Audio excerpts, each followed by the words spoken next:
Welcome to TESO Consulting Group's DEI podcast series, Why Is It So Hard? Shining Through the Shadow of Resistance. I'm Dr. Tonya Breland. And I am Erika.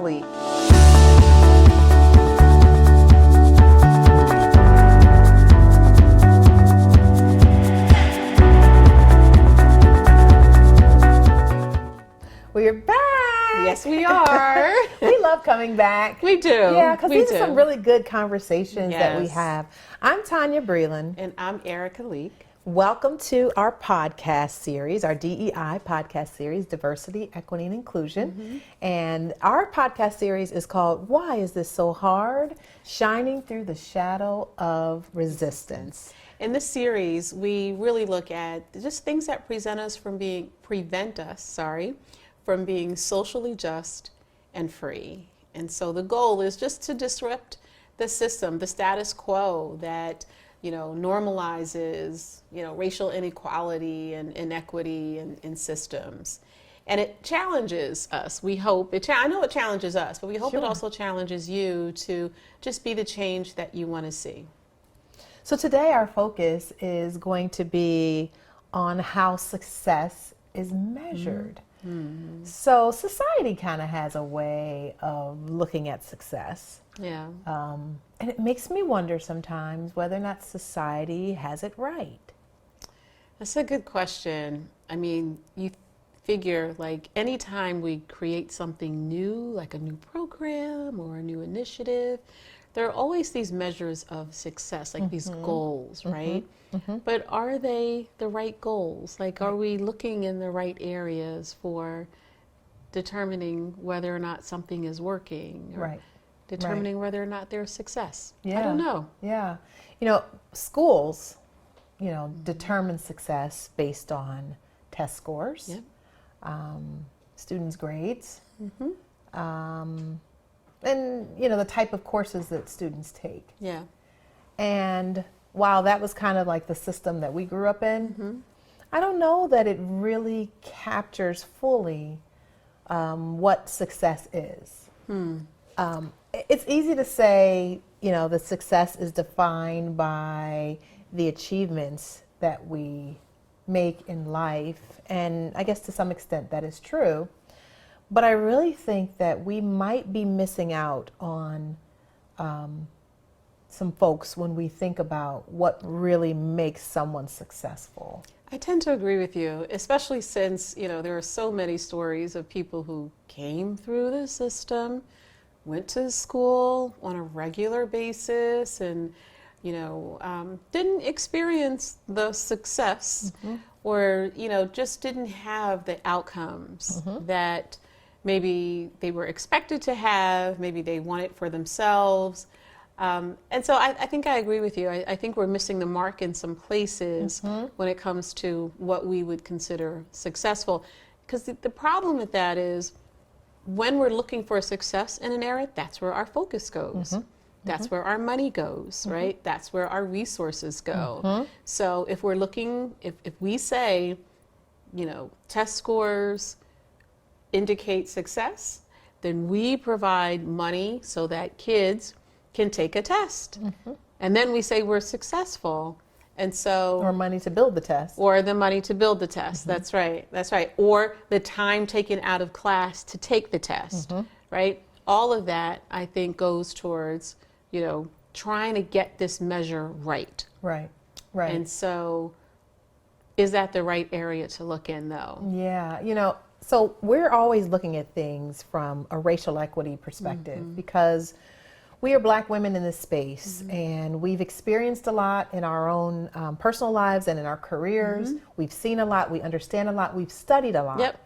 And so our lens is perhaps different from the lens of many people and maybe many of you who are listening to us. So we often are coming from a lens, a racial lens, that is very much aligned to our experiences. And when we were coming up in school, success was really measured by what white people said was successful. Sure. That's exactly right. That's exactly right. And so, you're talking about, getting certain grades, taking certain courses. Courses, by the way, which in one of our previous podcasts, we talked about AP courses and who had access to them. And so you were considered successful if you took AP courses. But keep in mind, only some kids have access to AP courses in many school districts across this country. And so, if a child does not have access to an AP course because they haven't been able to get a teacher recommendation, for example, does that then mean that this child can't be successful? Well, we know that that's not the case, but I mean, but that is absolutely right. I mean, AP honors, it just provides pathways to opportunities that, they may not get in other respects. However, we know that there have been a lot of successful graduates that did not take AP. The challenge is, of course, is the access. And so how do we make it so that, even if you don't take an AP or honors course, right?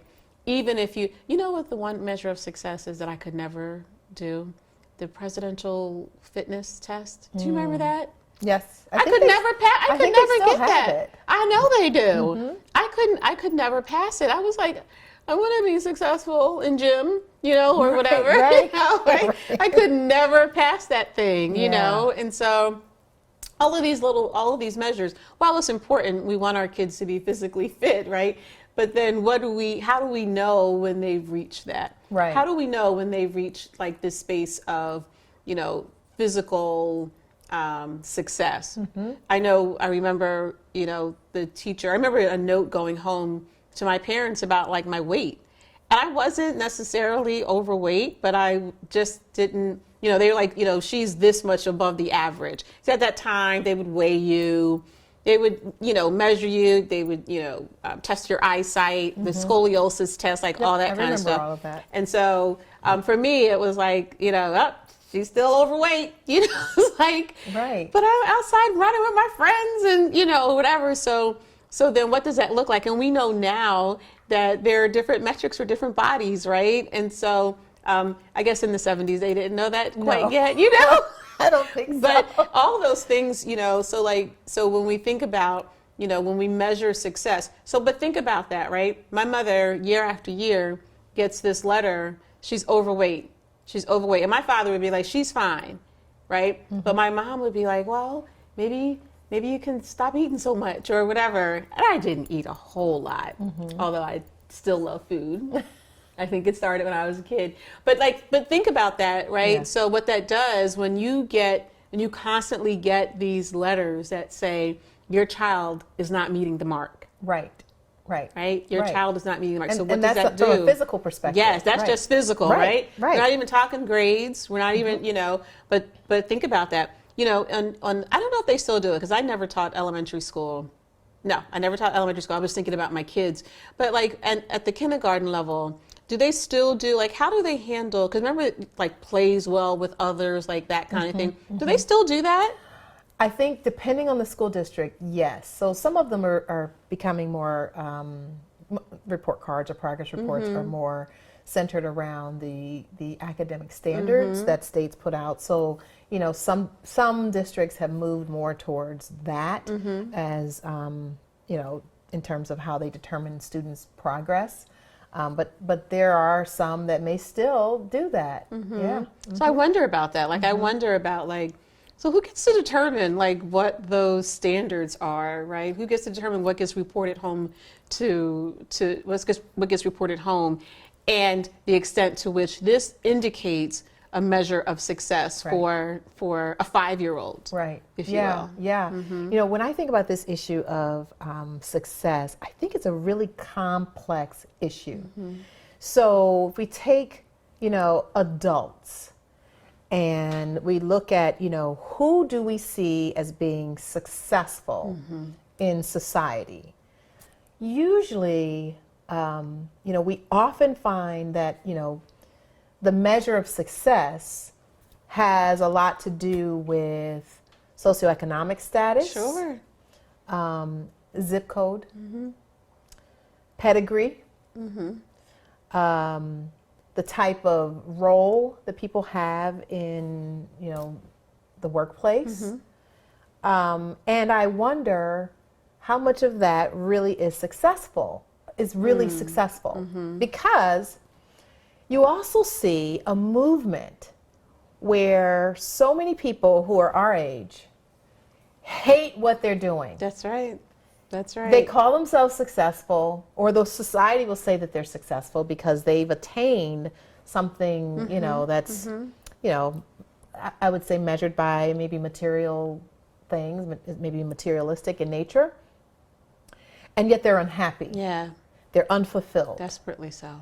And you see this whole movement there. There's, the coaching industry has the life coaching industry has exploded, all centered around people finding their purpose. I even wrote a book about it, like almost, 8 years ago, a number of years ago, because there was this big push about being successful. Yeah. And I don't think we've got it right. No. Because I think success puts us on this wheel, what do they call the wheel? The hamster wheel. Yeah. I wasn't even sure. I know the wheel. It puts us on this hamster wheel where people are burned out. Yep. They're exhausted. They have no life balance. And ultimately, it's like, this is what we're teaching our kids to work towards. Work towards this massive level of success so that you can buy the house on the hill, with the picket fence and the, 1.2 kids and the dog and, and you've got, 4 cars and all these things you may or may not be able to afford. And it's like this status symbol. Yeah. It's like, it's like we're almost like we're pushing children into positions and roles and places in life as adults that ultimately is going to make them unhappy. And because of that, reports and referrals for anxiety are just exploding. Yep. Exploding. Yep. A couple of years ago, when my daughter graduated from high school, well, she was preparing to graduate from high school, she was, applying to colleges. And I don't remember being that stressed out when I applied. Yeah. It was just the most stressful process. And all of the narrative that she got around college from school and from other places, TikTok and all these other, social media, was that, Ivy, go for the Ivy. And I was like, listen, there are a lot of happy people, including your mother, who did not go to an Ivy, who are doing just fine, and so, but it was this narrative and this push, especially with her. I mean, she was a really good student, still is, but it was just this pressure to really kind of engage in something that doesn't necessarily, it's like, why is that the measure of success, right? I mean, thinking about it, I was listening to Malcolm Gladwell talk about, the college system in Canada and how it's just sort of like, if there are 600 students, there are 600 spots, instead of 600 students in 2 spots, to get into school. But again, why do we have that as the measure? Right, because we're really competitive. Because we're, and it's about competing and comparing ourselves to others and others' measures of success. Yes. And what about the person who doesn't want to do something that lands them the big old, check or the big title or the big role, and they want to do something that's meaningful? Like if you think about, even teacher salaries, so teachers teach every profession. So there's not a profession out there that didn't have to go through the classroom at some point in their lives to get to wherever they're going. But teachers are not the best paid profession out there. At all. Sadly. That's right. And it's almost like, where are our priorities in society? Yeah. And then what's even worse is you think about, legislation and reports that have come out over the years, through government, that talk about the state of schools. And you look at the children and you look at, you start comparing the children and, what they are, how students are faring on these these standardized assessments, and we're finding that students who look like you and me are faring the worst in schools. Why is that?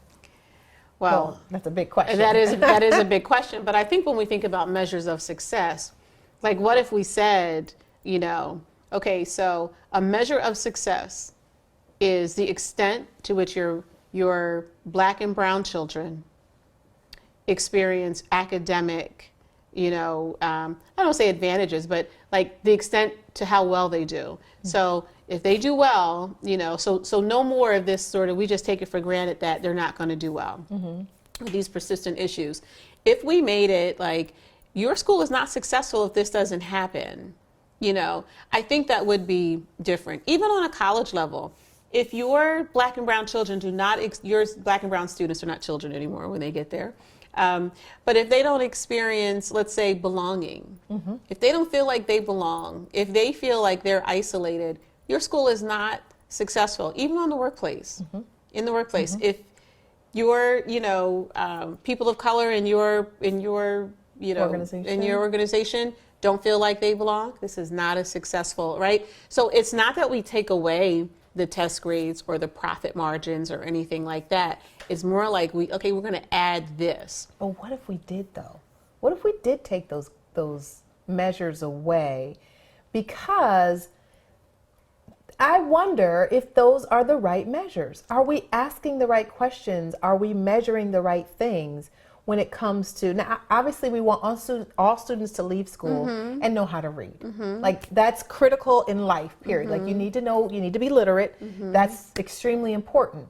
But I wonder if the way that we measure literacy and the way that we measure, students' success, are we doing it the right way? And are we really looking at the whole picture? So what we find is over and over again for decades, and it is not getting better, we find, based upon these standardized tests, our Black and brown kids are doing the worst of all of the students. That's right. Nothing has changed in decades to change that gap. Makes me wonder whether we're measuring the right thing, and are we looking at the whole system? Like what in the system is creating that disparity between students? And that's a good question. We know implicit bias has a lot to do with that, right? But I also, so I'm okay with the test. I just think it's what we do with the test that gives me pause. So I'm okay with saying like, okay, like everybody take this, let's see how we do. Because it's not really testing the kids, it's testing the system. But the students are the ones that suffer. Well, that's why I said I think it's what we do with it, right? Instead of saying like this is an indicator of the system, we say that this indicates like the kids. We put it on the kids, right? And I think that's wrong. And then we go through this. Let's fix the kids. That's right. Exactly. Right. Which is a deficit frame of thinking. That's a deficit mindset. That's right. Not mindset. Really a deficit frame versus an asset frame that says, these kids actually are coming here with some values that aren't being measured. That's right. Like we're not looking at certain aspects of strengths and assets that students bring into the school. That's never ever looked at. That's right. We're basically saying we're measuring the kid based upon these figures, and then we tell them, well, you can go here and you can go there, and you can't go here and you can't go there. Right. Rather than looking at the system that has created this disparity in the first place, which is where I feel like our attention really should be. Yes. When we talk about success, let's look at the system. Do we have a system that allows all kids to be successful, whether it's measured through a test or measured in some other way? What does the system look like? Right. And I think those systems that don't use multiple, measures, I think they miss it. And I think very often they don't, we don't measure, like, what do students come with? We don't really do that. I think the system is not really set up for that. And I think we're not taught how to do that. As educators, even as leaders, we're not really taught to, one, see what they come with, and two, measure it. And then how do we use what they come with, right, to make them, to teach them how to interact with them, to create relationships. I think even the strength of the relationships between teacher and students. You know, wouldn't it be great if we could measure that? You know, and Right. say like, okay, so this kid is not connecting. This kid does not have really good relationships. What can we do to support the teacher and the student? Because I think when you talked about the deficit frame or the deficit approach, I think when we do measure something, it's really about like, what do we do to address the deficiency? Right? We don't say like, we don't measure it to say like, this is how much, you know, better, or we don't do that. We really look at like, what do they not have? What did they Or what's not causing get? What, yeah, this you know, deficiency. absolutely. Right. Nobody looks at that, you know, which then, so then that gets, you know, that's not just a school issue. So it ends up like, you know, compounding and over yes, the years. So you look at certain people and where they end up, Right. you know, and so, you know, there's research to support that, you know, people's zip codes and their parents' education level Sure. and their socioeconomic level is a predictor of life Yes. for many people. And so if we're looking at, you know, where Black and brown students are, if we're seeing them on the bottom academically and nothing is being done to the system to change that, where do they end up when they graduate? Yeah.